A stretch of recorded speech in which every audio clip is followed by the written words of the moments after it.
Hello and welcome back. So we've talked about the difference between inner HTML and inner text in the previous lesson. So we'll take it a little step further and see how you can use another JavaScript method called document.write. In the text here, I say using document.write after an HTML document is loaded, we delete all existing HTML. The document.write should only be used for testing purpose. An example is how we are using it to learn. It's not really for a production code or something else. So it's actually good for testing purpose because it can be very dangerous and produce an inconsistent result in your code. So let us see how it works in the browser. I've already made a folder which I name in JS document. So I'm going to make an HTML skeleton as usual.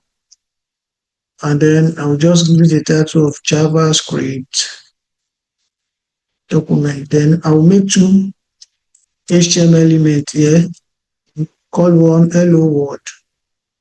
Then I'll call the other one, I'll just make a paragraph and do hello JavaScript. So I refresh my browser, you can see the hello world and the hello JavaScript. So now I'm just going to make a button. No, button is a valid JavaScript, a valid HTML element. So, and then I'll call this on click. On click is an HTML event in order to be able to execute the JavaScript that I want to write.